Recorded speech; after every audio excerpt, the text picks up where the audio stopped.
जब गर्भवती थी तभी उसके पति टुन्नू की एक दुर्घटना से मौत हो गई थी। कलमुही अब सारा दिन यूं ही तस्वीर बहाती रहेगी या घर का काम भी करेगी? माँ जी, वो मेरे पेट में बहुत दर्द हो रहा है। आपको तो पता ही है, मेरा 9वां महीना चल रहा है, मुझसे उठा तक नहीं जाता। मैं काम कैसे करूं? आए हाय, एक तो मेरे भाई को खा गई, अब महारानी आराम फरमाने के बहाने ढूंढ रही है। चुपचाप खड़ी हो और खाना बना जाकर। टूनी बेचारी दर्द से बेहाल उठती है और दूसरी डाल में बने किचन में जा ही रही होती है। तभी उसको चक्कर आ जाते हैं और वो नीचे गिर जाती है। टूनी के गिर जाने से उसके सर से काफी खून बहने लगता है। तभी आवाज सुनकर बबली और लूसी कबूतरी वहाँ आती है। अरे माँ, ये क्या हो गया? अरे गिरी कैसे है ये छोड़, ये सोच इससे छुटकारा कैसे पाएं। अगर आसपास पड़ोस में से किसी ने इस हालत में देखा तो हम पर ही इल्जाम आ जाएगा। चल थोड़ी देर इसे ऐसे ही पड़े रहने देते हैं, फिर ले जाएंगे हॉस्पिटल। तब तक हमें इसे हमेशा के लिए छुटकारा मिल जाएगा। कुछ समय बाद टूनी हॉस्पिटल में आ जाती है। तभी डॉक्टर बुलबुल बबली से कहती है, हम आपकी बहू को तो बचा नहीं पाए, लेकिन उन्होंने एक बेटी को जन्म दिया है। अरे माँ, ये तो सोने पर सुहागा हो गया। बिना कुछ करे धरे ही उस चुड़ैल से छुटकारा मिल गया। हाँ, बात तो तू ठीक कह रही है, लेकिन इसकी बेटी का क्या करें? खुद चैन की सांस लेकर मर गई और इसे हमारे मत्थे छोड़ गई। अब बबली और लूसी उस बच्ची को घर लाकर अकेले कमरे में छोड़कर चले जाते हैं और बेचारी बच्ची भूख के मारे रो रही होती है। वही टूनी मर चुकी थी, लेकिन टूनी की आत्मा मंदिर में जाती है और भगवान से कहती है, हे भगवान, तूने मुझे अपने दरवाजे पर इस तरह बुलाया है तो तू ही मेरी मदद कर। मेरी छोटी सी बच्ची का कोई नहीं है, तो मुझे थोड़ी शक्ति दे दे ताकि मैं उसका ध्यान रख सकूं। जब वो अपना खुद ध्यान रख लेगी तो मैं तेरी शरण में आ जाऊंगी। दे दे भगवान, शक्ति दे दे। तभी भगवान उसकी प्रार्थना सुन लेते हैं और टूनी फिर से कुछ टाइम के लिए चिड़िया के रूप में आ जाती है। वहीं लूसी बबली से कहती है, माँ, इसकी रोने की आवाज ने तो मुझे परेशान करके रख दिया है। आप कहीं छोड़कर आ जाइए। तभी बबली उस बच्ची को जंगल में एक नदी किनारे छोड़ देती है और वहाँ से चली जाती है। तभी वहाँ से एक सांप जा रहा होता है। टूनी चिड़िया आकर उस बच्ची को बचा लेती है। टूनी उसे गोद में लेकर बहुत खुश होती है और भगवान से कहती है, धन्यवाद भगवान जी, धन्यवाद। जिसका कोई नहीं होता उसका भगवान होता है। अब टूनी उसे लेकर रास्ते में से जा रही होती है। फिर टूनी सोचती है, मैं इसे रखूंगी कहाँ पर? इसके लिए घर भी होना चाहिए। तभी टूनी को सामने एक खाली शौचालय दिखता है। टूनी शौचालय को अच्छे से साफ करती है और वहीं पर ही अपनी बच्ची के साथ रहती है। भगवान, आपने मुझे शक्ति तो दी है, लेकिन मैं इसका अपने लिए फायदा नहीं उठाऊंगी। मैं खुद मेहनत मजदूरी करके अपनी बच्ची को पालूंगी। अब टूनी चिड़िया एक बरगद के पेड़ पे बने घर में जाती है। वहाँ जाकर टूनी उन आंटी से कहती है, मैम साहब, मुझे काम की बहुत जरूरत है। वैसे तुम क्या काम कर सकती हो? और तुम्हारी तो इतनी छोटी बच्ची है। मैम साहब, मुझे काम की बहुत जरूरत है। अगर मैं काम नहीं करूंगी तो मेरी बच्ची भूखी मर जाएगी। मेरे अलावा उसका कोई नहीं है। जंगल में फसल भी इस बार नहीं हुई है। अब उस मैडम को टूनी की बातें सुनकर तरस आ जाता है। ठीक है, अब रोना बंद करो। अब ये बताओ तुम क्या कर सकती हो? जो आप कहें वो मैं करूंगी। मैं घर की साफ सफाई के अलावा जंगल से सूखी लकड़ियाँ भी चुनकर ले आऊंगी। तभी टूनी चिड़िया जल्दी से उसके घर का सारा काम कर देती है। टूनी चिड़िया की मैडम काम को देखकर बहुत खुश होती है और उससे कहती है, तुमने तो बहुत अच्छे से काम किया। ये लो खाना, खा लेना। मैम साहब, खाना मत दीजिए, थोड़ा मेरी बच्ची के लिए दूध मिल जाए तो वो दे दीजिएगा। फिर टूनी चिड़िया वहाँ से दूध लेकर टॉयलेट वाले घर में चली जाती है और वो अपने असली रूप में आ जाती है। फिर वो टुनटुनी को दूध पिलाती है। अगले दिन फिर टूनी काम के लिए चिड़िया का रूप लेकर चली जाती है। अरे सुनो, आज मेरा बर्थडे है, तुम बिना खाए यहाँ से नहीं जाओगी। टूनी चिड़िया मन में सोचती है, अरे मैं ये मैडम को कैसे बताऊं? मैं ये घास फूस वाला खाना नहीं खाती। मैं चिड़िया नहीं, एक आत्मा हूँ। मैम साहब, आज मुझे जरूरी काम है। ये कहते हुए जल्दी से टूनी वहाँ से चली जाती है। कभी कभी ये कुछ अजीब सा बर्ताव करती है। इसे खाने को दो, ये हमेशा मना कर देती है। कुछ तो गड़बड़ है। अब सुंदरी टूनी का पीछा करती है।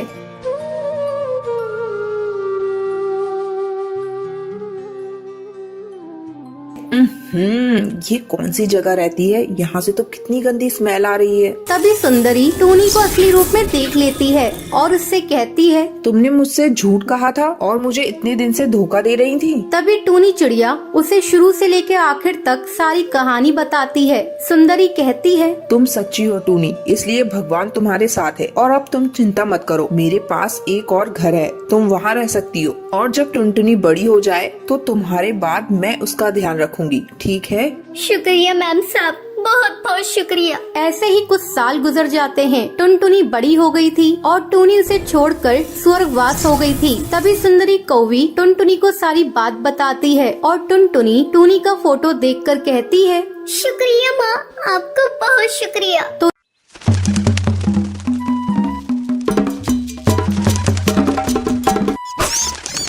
टूनी चिड़िया की पति की मौत के बाद टूनी चिड़िया बेसहारा हो जाती है। वो अपनी बेटी को लेकर जंगल में दर बदर भटकती है, लेकिन उसे कहीं भी घोंसला बनाने के लिए सूखी लकड़ियाँ नहीं मिलती। तब वो एक पुराने शौचालय में शरण लेती है। जगह बहुत गंदी थी, लेकिन किसी तरह वो अपनी बेटी टुनटुनी के साथ वहाँ पर रहने लगती है।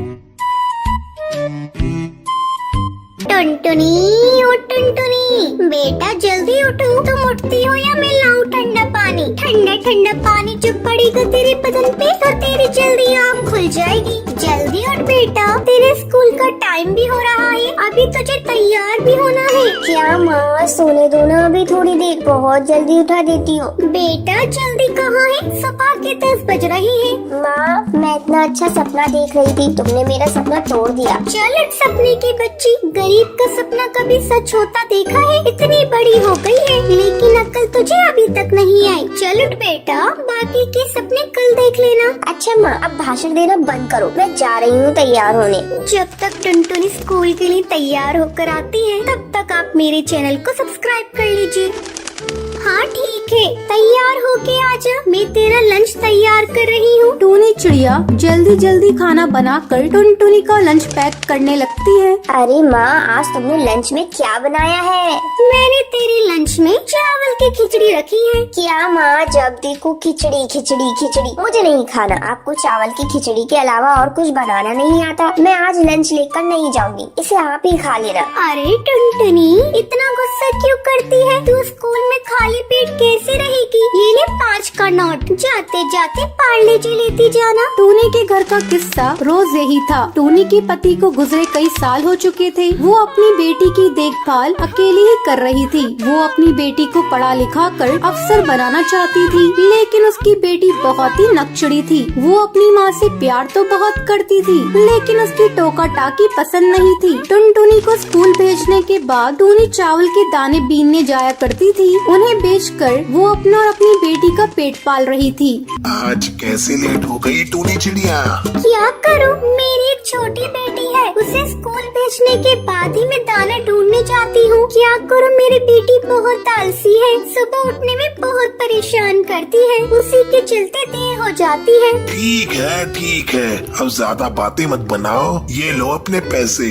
शाम को जब टूनी चिड़िया थकी हारी अपने घर पहुँचती है तो टुनटुनी उससे कहती है, माँ, मेरे स्कूल के सारे फ्रेंड्स पिकनिक पर जा रहे हैं, इसलिए मुझे 1000 रुपए दो ना, 1-2 दिन के अंदर स्कूल में जमा करने हैं। टूनी बेटा, 1000 रुपए मैं कहाँ से लाऊंगी 2 दिन के अंदर? नहीं माँ, मुझे पिकनिक पर जाना है, तुम कहीं से भी लाकर मुझे पैसे दो। क्या करूँ, कैसे इस नादान चिड़िया को समझाऊं? मेरे पास पैसे नहीं है। लगता है अब मुझे अपना मंगलसूत्र बेचना ही पड़ेगा। अब मुझे मंगलसूत्र का क्या काम? मैंने तो अपनी पति की आखिरी निशानी समझकर उसे अपने पास रखी थी, लेकिन आज मुझे अपनी बेटी के लिए उसे कड़कनाथ सेठ को बेचना ही पड़ेगा। मैं अपनी बेटी को रोते हुए नहीं देख सकती। दूसरे दिन जब टूनी चिड़िया मंगलसूत्र बेचने जा रही होती है तभी टुनटुनी उससे कहती है, माँ, ये तुम मंगलसूत्र को लेकर कहाँ जा रही हो?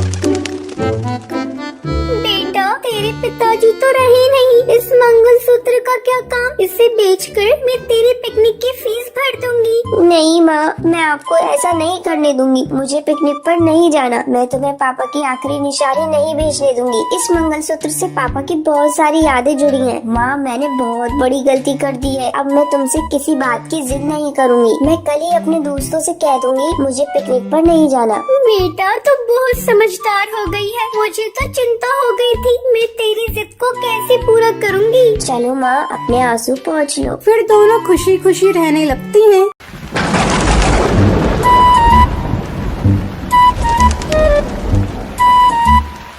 कई दिनों से लगातार बारिश हो रही थी।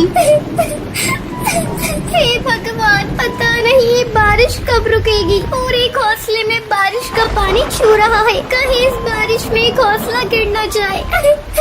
टुनटुनी के पापा जिंदा होते तो अब तक हम लोगों का पक्का घर बन गया होता। लेकिन हाय रे किस्मत, भगवान से ये भी न देखा गया। अरे टुनटुनी भाग, घोंसला टूट रहा है। बुलबुल बाहर पानी में मजे कर रही है, उसे भी साथ ले ले। टूनी जल्दी जल्दी टुनटुनी को लेकर घोंसले से बाहर निकल जाती है। जैसे ही वो घोंसले से बाहर निकलती है वैसे ही उनका घोंसला टूटकर गिर जाता है। अब उनके पास रहने का कोई ठिकाना नहीं था। टूनी अपने बच्चों को लिए बारिश में इधर उधर भटकने लगती है। हे भगवान, इस तेज बारिश में अपने बच्चों को लिए कब तक भटकते रहूंगा। ये सर छुपाने की छोटी सी जगह भी मिल जाती तो अच्छा होता। माँ देखो, उस पेड़ पर एक घर का दरवाजा खुला है। चलो जल्दी यहाँ चलते हैं। हाँ बेटा, तुमने ठीक कहा। चलो चलकर देखते हैं। टूनी अपने दोनों बच्चों को लेकर उस पेड़ पर बने घर में जाती है। अरे ये क्या? ये तक शौचालय है। चलो अच्छा है, इसी में कुछ दिन गुजारते हैं और सुबह चलकर घर का सामान ले आएंगे। माँ, भूख लगी है, खाना बनाकर दे दो। हाँ माँ, मुझे भी भूख लगी है। कहाँ से बनाकर खिला दूँ? इतनी बारिश में तुम लोग तो देख ही रही हो। छोड़ो, पानी पियो और सो जाओ। माँ, पानी भी तो नहीं है। इतनी तेज बारिश हो रही है और तुझे पानी की कमी हो रही है। जा बाहर जाकर बारिश का पानी पी ले। ठीक है माँ, हम बाहर जाकर पानी पी रहे हैं। तुम गुस्सा मत करो। गुस्सा नहीं करूँ तो और क्या करूँ? तुम दोनों बच्चे मेरा दिमाग खा जाते हो। दिन भर तुम दोनों की बक बक चलती रहती है। सुबह से तुम लोग मुझे परेशान किए हुए हो। चलो अब यही कपबोर्ड के पास सो जाओ। टूनी के दोनों बच्चे कमबोर्ड के पास सो जाते हैं, लेकिन टूनी की आंखों में नींद नहीं थी। बच्चे तो जैसे तैसे सो गए। अब मुझे इनकी रात भर रखवाली करनी होगी। मुझे जहरीले जीव जंतुओं से इन बच्चों को बचाना होगा। सुबह जब उन तीनों की नींद खुलती है तो वो देखते हैं बाहर भीड़ लगी हुई है। पक्षी कतार में खड़े हैं। तभी उनमें से कौवा बोलता है, अरे अरे, इस शौचालय में तुम लोग क्या कर रहे हो? चलो हटो तुम लोग यहाँ से। हम सभी को इसमें शौचालय के लिए जाना है। कालू भैया, ये तुम क्या कह रही हो? मैं एक गरीब अबला औरत हूँ। मेरे बच्चों को यहाँ से मत निकालो। मैं कहाँ जाऊँगी? जा तू कहीं जा, पहले तू यहाँ से हट। तू हटती है कि नहीं? मैं तेरी शिकायत सरपंच से कर दूंगा। जा बड़ा आया सरपंच से शिकायत करने वाला। आज तेरे ही कारण मेरा घर पक्का नहीं बन पाया। अगर तूने मेरा सरकारी पैसा गबन नहीं किया होता तो आज मेरा पक्का घर होता। जा, मैं यहाँ से नहीं निकलती। देखती हूँ क्या करते हो तुम। बहुत ज्यादा अकड़ दिखा रही है। पति तो नहीं रहा है तेरा, अब तू किस पर अकड़ दिखा रही है? चलो भाइयों, सरपंच से शिकायत करते हैं। अरे भाई, तुम्हें जाना है तो जाओ, मुझे तो अपना पेट खाली करना है। मैं पास के खेत में जा रहा हूँ। ठीक है, मैं ही अकेला सरपंच के पास जा रहा हूँ और इस टूनी चिड़िया की शिकायत करता हूँ। इसने तो शौचालय को ही अपना घर बना लिया। जा कर ले सरपंच से शिकायत। मैं भी तेरे पीछे पीछे आ रही हूँ। अब तो सरपंच को पैसा देना ही पड़ेगा। जब तक मेरे पैसे मुझे नहीं मिल जाते मैं यहाँ से हिलूंगी नहीं। शोर सुनकर पास के पेड़ों की चिड़िया भी वहाँ पर आ जाती हैं। तुम बिल्कुल ठीक कहती हो। इस काले कलूटे कौवे ने हम तोतों का भी पैसा गबन किया है। हम लोग तुम्हारे साथ हैं। तुम्हारे साथ हम भी सरपंच के पास चलेंगे। जंगल के पंछियों के बड़े हुए हौसले को देखकर वो कौवा डर जाता है। पक्षी उसे लेकर सरपंच के पास पहुँचती है। कालू, क्या बात है? जो जंगल के पक्षी तुम्हें लेकर मेरे पास आई हैं। सरपंच जी, इस टोनी ने जंगल के शौचालय पर कब्जा कर लिया है और हटना तो दूर मुझसे झगड़ा कर रही है। नहीं सरपंच जी, ऐसी कोई बात नहीं है। इसने मेरी सरकार से मिले हुए पैसे पैसों को खा लिया है। इसी कालू की वजह से मेरा घर आज तक पक्का नहीं बन पाया। आप मेरे पैसे से दिलवा दीजिए, मैं शौचालय तुरंत खाली कर दूंगी।